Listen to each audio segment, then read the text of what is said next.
प्यारे विद्यार्थियों नमस्कार। एक नए एजुकेशन वीडियो में तो इस वीडियो में बात करते हैं राजस्थान के 25 इंपॉर्टेंट जीके क्वेश्चन के बारे में जो पीटीटी एग्जाम के लिए बेहद ही फायदेमंद हो सकते हैं। जैसा कि आप जानते हैं कि जो एग्ज़ाम है बीएसटीसी का वो तो अभी हो चुका है, अब बचा है पीटीटी का। ये कब 8 सितंबर को है एग्ज़ाम में।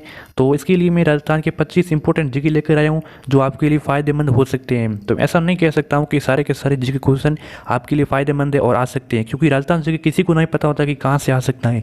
इसीलिए कुछ क्वेश्चन आपके लिए फ़ायदेमंद हो सकते हैं। तो चलिए शुरू करते हैं बिना टाइम वेस्ट किए। पहला क्वेश्चन है कि जोधपुर संभाग में कितने ज़िले हैं। दोस्तों ये क्वेश्चन आपकी पीटीटी के नहीं बल्कि सभी एग्जाम के लिए बहुत ही इंपॉर्टेंट हो सकते हैं। इसीलिए कोई भी एग्जाम के लिए आप तैयारी करो तो इस जीके को पढ़ के जाना बहुत इंपॉर्टेंट है। तो देखिए जोधपुर संभाग में कितने जिले आते हैं। देखिए 4, 5, 6 और 7। जोधपुर संभाग में दोस्तों 6 जिले आते हैं और जोधपुर और उदयपुर दो ऐसे संभाग है जिनमें कितने कितने 6 जिले आते हैं। तो आपका सब ऑप्शन बिल्कुल करेक्ट हो जाएगा।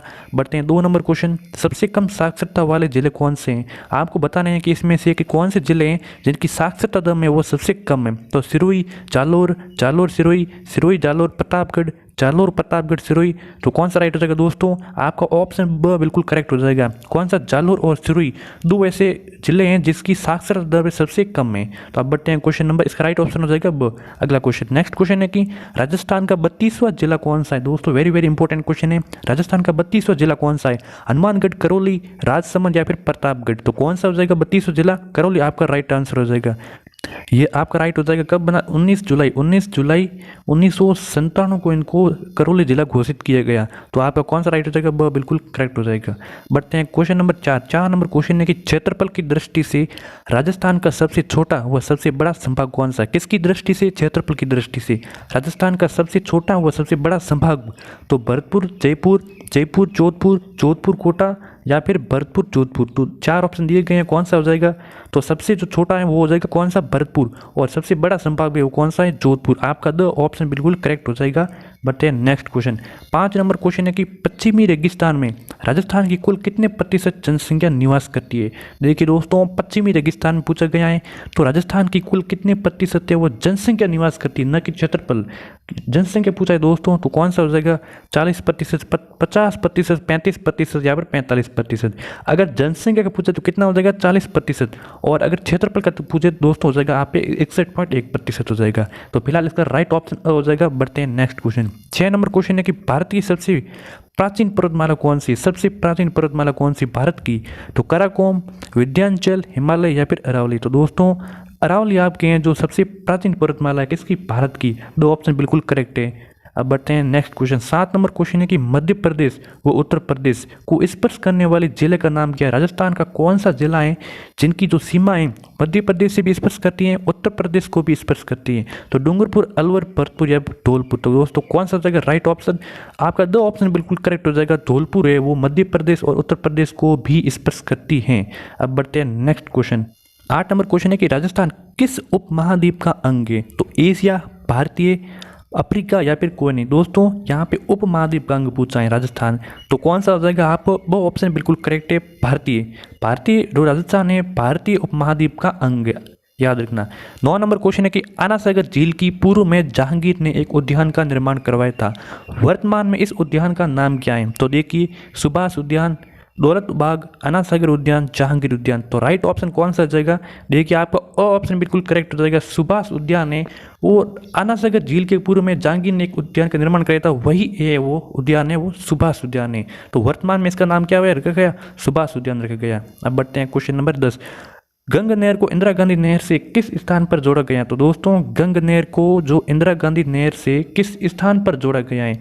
तो नांगल बांध, लोहगढ़, अनूपगढ़ या फिर साधुवाली। तो कहाँ पे जोड़ा गया, तो ये लोहगढ़ में जोड़ा गया। आपका वो ऑप्शन बिल्कुल करेक्ट हो जाएगा। नेक्स्ट क्वेश्चन है कि 11 पौंग बांध किस नदी पर निर्मित है। दोस्तों वेरी वेरी इंपॉर्टेंट क्वेश्चन है।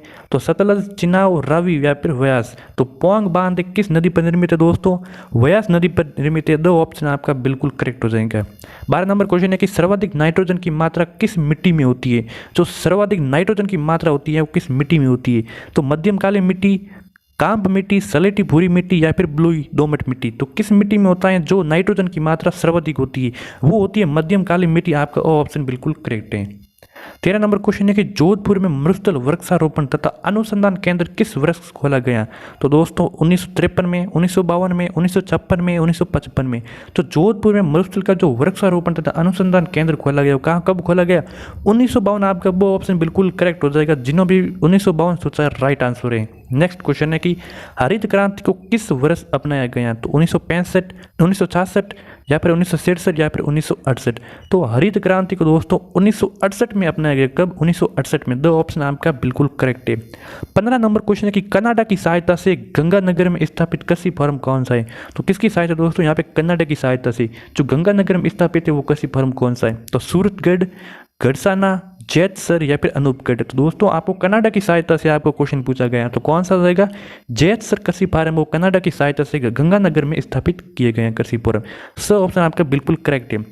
16 नंबर क्वेश्चन है कि केंद्रीय ऊंट प्रजनन केंद्र कहाँ पर स्थित है? कौन सा केंद्रीय ऊंट प्रजनन केंद्र? तो कोलायत बीकानेर, जोजबीर बीकानेर, सूरतगढ़ गंगानगर और या फिर रामगढ़ जयपुर।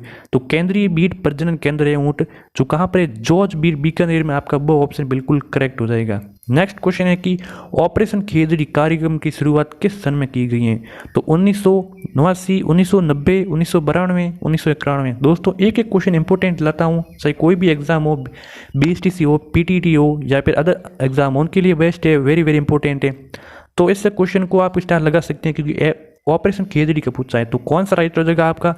1991। आपका दो ऑप्शन बिल्कुल करेक्ट है। ऑपरेशन खिचड़ी कार्यक्रम की शुरुआत 1991 में की गई थी। 18 नंबर क्वेश्चन है कि राजस्थान का भूतिया किला किसे कहा जाता है? तो कटारगढ़ दुर्ग को, चित्तौड़गढ़ दुर्ग को, भानगढ़ दुर्ग को या फिर कुलधरा दुर्ग को। तो राजस्थान का भूतिया किला कहा जाता है, किसे कहा जाता है? आपको भानगढ़ दुर्ग को कहा जाता है। ये कहाँ पे? ये राजस्थान के अलवर जिले में, याद रखना इसको। इसको राजस्थान का नहीं बल्कि भारत का भी भूतिया किला कहा जाता है। नेक्स्ट क्वेश्चन है कि पुष्कर के पास उगाया जाने वाला प्रमुख फूल कौन सा है? कहाँ पर? पुष्कर अजमेर में। उसके पास उगाया जाने वाला जो प्रमुख फूल कौन सा है? तो कमल, चमेली, गुलदाउदी या फिर गुलाब। तो कौन सा हो जाएगा? गुलाब आपका राइट ऑप्शन है। द बिल्कुल करेक्ट है, जो पुष्कर के पास उगाया जाने वाला प्रमुख फूल है। 20 नंबर क्वेश्चन है कि राजस्थान की पहली खनिज नीति कब घोषित की गई? कौन सी? प्रथम खनिज नीति तो कब घोषित की गई? तो 1993, 1994, 1995 या 1996 में। तो कब की गई राजस्थान की पहली खनिज नीति? दोस्तों राइट ऑप्शन हो जाएगा ब बिल्कुल करेक्ट है। 1994 में राजस्थान की पहली खनिज नीति घोषित की गई है। आपका ब ऑप्शन बिल्कुल करेक्ट है। 21 नंबर क्वेश्चन है कि राजस्थान में सफ़ेद सीमेंट का उत्पादन कहाँ पे होता है? तो राजस्थान में जो सफ़ेद सीमेंट का, आपको ऑप्शन देख में बताना है क्योंकि और जगह है वहाँ पे भी सफ़ेद सीमेंट का उत्पादन होता है, जैसे खारे खंगार जोधपुर में भी होता है। तो यहाँ पे खारे खंगार जोधपुर ऑप्शन नहीं है। तो कौन सा राइट हो जाएगा? तो ब्यावर, गोटन, निम्बाहेड़ा या फिर चित्तौड़गढ़। तो दोस्तों आपका गोटन बिल्कुल करेक्ट हो जाएगा। और यह कब स्थापित की गई? 1984 में। सबसे पुराना, सबसे प्राचीन है जो सफ़ेद सीमेंट का उत्पादन होता है यहाँ पे। कहाँ पे? गोटन। और गोटन कहाँ पे? नागौर में। आपका ब ऑप्शन बिल्कुल करेक्ट हो जाएगा।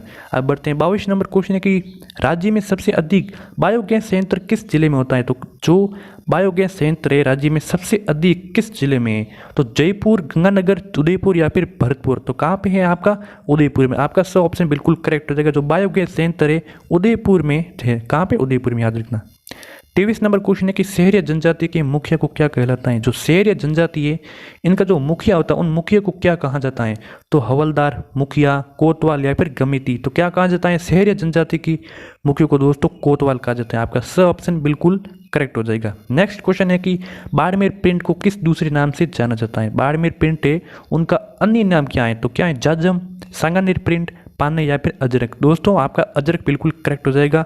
अजरक प्रिंट को बाड़मेर प्रिंट भी कह सकते हैं या बाड़मेर प्रिंट को अजरक प्रिंट भी कह सकते हैं। नेक्स्ट क्वेश्चन है कि जसनासी संप्रदाय के अनुयायी कितने नियमों का पालना करते हैं? जो जसनासी धर्म है उनके जो अनुयायी है वो कितने नियमों का पालना करते हैं? तो 26, 46, 29 या फिर 36। तो दोस्तों ये तो आपको पता ही होगा जी, 29 ने वो विष्णु संप्रदाय के लोग हैं, वो इसके नियमों का अनुपालना करते हैं। जो 36 है वो जसनाती संप्रदाय के अनुयायी के नियमों का पालना करते हैं। आपका दो ऑप्शन बिल्कुल करेक्ट हो जाएगा। तो ये कुछ इंपॉर्टेंट 25 क्वेश्चन थे जो एग्जाम में आने लायक थे। इसमें से आपको बताने का आपके कितने राइट होते हुए। मिलते हैं नेक्स्ट वीडियो में।